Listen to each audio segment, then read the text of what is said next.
Amtiavana ndray tompoko kilasy togovavy ny tsy dia nitokatrano amin'izao takariva izao ary ihany koa hitondrana ny arahaba sy anasananao anaraka hatramin'ny farany. Ny fampalalam-baovao izay entina amintsika eto amin'ny fahitalavitra matv amin'ity takariva ity.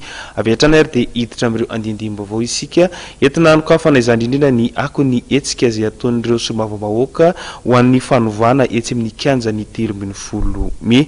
Nitety ireo andrim-panjakana sy ministera isa-tokony ireo solombavambahoaka ho an'ny fanovana tamin'ity androany ity. Niantso ireo mpiasan'ny ministera mba handeha hamonjy ny hetsika izay ataon'izy ireo etsy amin'ny kianjan'ny 20 Mey ireto solombavambahoaka ireto nandritra izany. Velo Zislay no mitatra ny vaovao.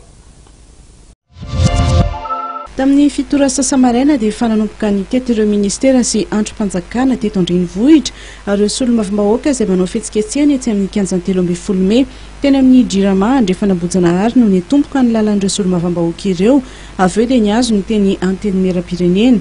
Rehefa avy teny amin'ny antenimieram-pirenena dia nandalo tao ministeran'ny fizahantany, tao amin'ny prefekturan'ny polisy tetsy Tsimbazaza ary ihany koa tao amin'ny sampandrarahan'ny ministeran'ny fitantanam-bola izay ao Tsimbazaza ihany koa. Avy eo dia tetsy amin'ny antenimiran-dolona sy ny ministera misana ny fanajarinan-tany. Tamin'ireo toeran'ireo dia nitalena ny sekretera jeneraly no nandray azy ireo, fa ny tao amin'ny ministeran'ny varotra kosa no hafa kely satria na dia minisitra mihitsy no tonga nandray azy ireo.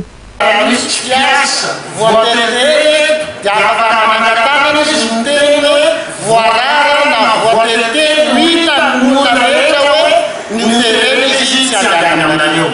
Zay aloha zany dia direct zay mihitsy zoro hoe mba hisian'izay misy libra ny piasa amin'izay fanapahakely ny tena raia miaraka piasa io moa libra tsirairay fa ny zavatra isinay koa fatatsika fa ty ministera ty dia miankina amin'ny vatana any amin'ny vahoaka ary raha misy piasa ministera reo raha ohatra ka reo misy manarateraka vinya misy tsy manarora indrindra amin'ny fiainana vahoaka ka izany tsy olana hoe baika na nanery hoe aza mandeha na mandeha fa no tsy rairay afantatra inona ndraikitra inona ndraikitra. Rehefa avy teo moa dia nitanjotra namonjy ny kianjan'ny 20 Mey sy ireo mpanao fetsiketsehana.